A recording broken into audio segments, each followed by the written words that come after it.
ଅହଙ୍କାରୀ ବେଙ୍ଗ। ଥରେ ଗୋଟିଏ ପୋଖରୀ ପାଖରେ ଗୋଟେ ବେଙ୍ଗ ତାର ପରିବାରକୁ ନେଇ ରହୁଥିଲା। ମା ବେଙ୍ଗ ଆଉ ତାର 5ଟି ଛୁଆ ସବୁବେଳେ ହସ ଖୁସିରେ ଦିନ କାଟୁଥିଲେ, କାରଣ ତାଙ୍କୁ ଆଉ ତାର ଛୁଆମାନଙ୍କୁ ପ୍ରଚୁର ପରିମାଣରେ ଖାଦ୍ୟ ସେଠି ମିଳିଯାଉଥିଲା।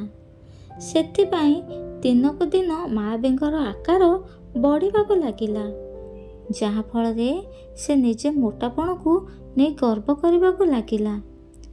ସବୁବେଳେ ତା ଛୁଆମାନଙ୍କୁ କହୁଥାଏ, ମୋ ଠାରୁ ବଡ଼ ଆଉ ଏଇ ଦୁନିଆରେ କେହି ବି ନାହାନ୍ତି।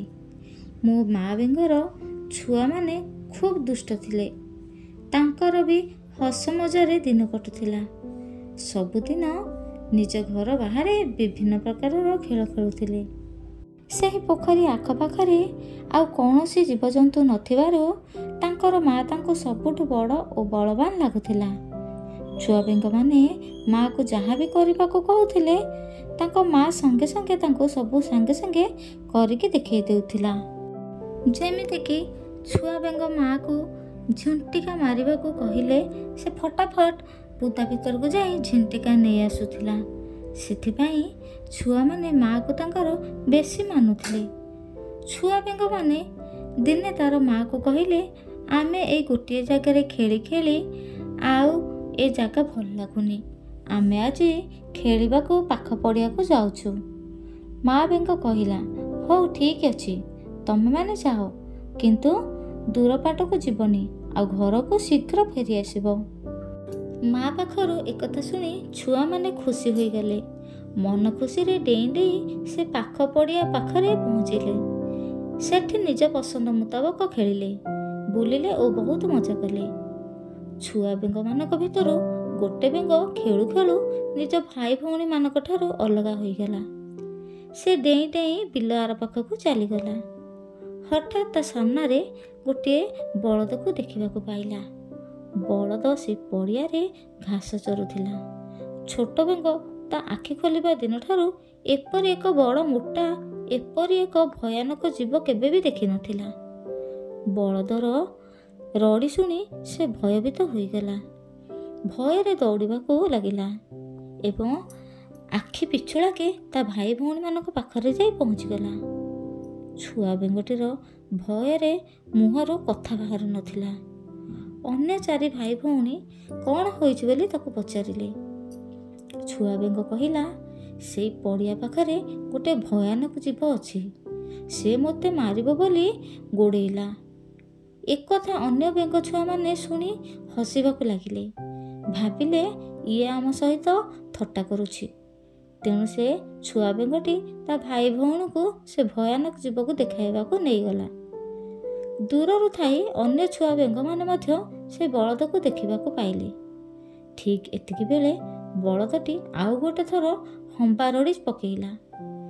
ବଳଦର ହମ୍ବା ରଡ଼ି ଶୁଣି ଆଉ କ'ଣ ସେଠି ଛୁଆମାନେ ରୁହନ୍ତି, ନିଜ ପ୍ରାଣ ବଞ୍ଚାଇ ଶୀଘ୍ର ଘର ଆଡ଼େ ଧାଇଁଲେ। ଧଇଁ ସଇଁ ହୋଇ ଘରେ ଆସି ପହଞ୍ଚିଗଲେ ଏବଂ ମାଆକୁ ସବୁ କଥା ଶୁଣେଇଲେ। ମା ବେଙ୍ଗ ତ ଖୁବ୍ ଅହଙ୍କାରୀ। ସେ ମୁହଁ ମୋଡ଼ି ଦେଇ କହିଲା ହସି ହସି, ଇଏ ଗୋଟେ କଥା, ସେ କ'ଣ ମୋ ଠାରୁ ବଡ଼ ହୋଇଥିବ? ଛୋଟ ଜୀବ ଡରିବାରେ କ'ଣ ଅଛି?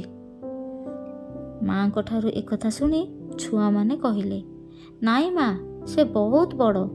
ତାର 4ଟା ଲମ୍ବା ଗୋଡ଼, ବଡ଼ ବଡ଼ ଆଖି, ତା ମୁଣ୍ଡରେ 2 ପଟେ 2ଟା ବଙ୍କୁଲି ବାଡ଼ି ପରିକା 2ଟା କ'ଣ ଅଛି। ତା ପେଟ ଆମ ଘର ଠାରୁ ବି ବଡ଼। ଏକଥା ଶୁଣି ମା ବେଙ୍ଗ କହିଲା, ଅସମ୍ଭବ, ମୁଁ ହେଉଛି ଏ ଦୁନିଆର ସବୁଠାରୁ ବଡ଼ ଜୀବ। ଛୁଆ ବେଙ୍ଗମାନେ ଗୋଟେ ବଡ଼ ବଳଦକୁ ଦେଖିଛନ୍ତି, ତେଣୁ ସେ ଜୀବ ବଡ଼ ବୋଲି ତାଙ୍କ ମାଆକୁ କହୁଥାନ୍ତି। ଏଣେ ମା ବେଙ୍ଗ ଭିତରେ ଭିତରେ ଈର୍ଷାରେ ଜଳିବାକୁ ଲାଗିଲାଣି। ମା ବେଙ୍ଗ କହିଲା, ହଉ, ମୋର ଅସଲ ରୂପ ମୁଁ ଏବେ ତମମାନଙ୍କୁ ଦେଖାଉଛି। ଏହା କହି ସେ ନିଜ ପେଟକୁ ଫୁଲେଇବାକୁ ଲାଗିଲା ଏବଂ ତା ଛୁଆମାନଙ୍କୁ ପଚାରିଲା, ଏତିକି ବଡ଼? ଛୁଆମାନେ କହିଲେ, ନାଇଁ ମା, ୟାଠୁ ବି ବଡ଼। ତେଣୁ ମା ବେଙ୍ଗ ଆହୁରି ଜୋରରେ ତା ପେଟକୁ ଫୁଲେଇବାକୁ ଲାଗିଲା। ମା ବେଙ୍ଗ ପୁଣି ପଚାରିଲା, ଏତିକି ବଡ଼? ଛୁଆମାନେ କହିଲେ, ନା ମା, ୟାଠୁ ବି ବଡ଼। ମା ବେଙ୍ଗ ନିଜ ପାଖରେ କି ନିଜ ଛୁଆମାନଙ୍କ ପାଖରେ ହାରିବାକୁ ଚାହୁଁନଥିଲା। ତାକୁ ତ ବଡ଼ ହେବାର ନିଶା ଧରିଥିଲା। ସେ ତା ବୁଦ୍ଧି ଆଉ ବିବେକ ହରେଇ ବସିଲା। ତା ମନରେ ଅହଙ୍କାର ଭରି ଯାଇଥିଲା। ଏମିତି ସେ ନିଜ ପେଟ ଫୁଲାଉ ଫୁଲାଉ ହଠାତ୍ ଏକ ଶବ୍ଦ ହେଲା। ତା ପେଟ ଫାଟିଗଲା। ଆଉ ସେ ମୃତ୍ୟୁ ମୁଖରେ ପଡ଼ିଲା। ସେ ଭାବୁଥିଲା ଦୁନିଆରେ ତାଠୁ ବଡ଼ ଆଉ କେହି ବି ନାହାନ୍ତି। ତା ମନରେ ଥିଲା ଅହଙ୍କାର। ସେ ଯୋଗ୍ୟ ଅଯୋଗ୍ୟର ତଫାତ୍ ଭୁଲି ଯାଇଥିଲା। ଶେଷରେ ବେଙ୍ଗର ଅହଙ୍କାର ହିଁ ତାର ଜୀବନ ନେଲା।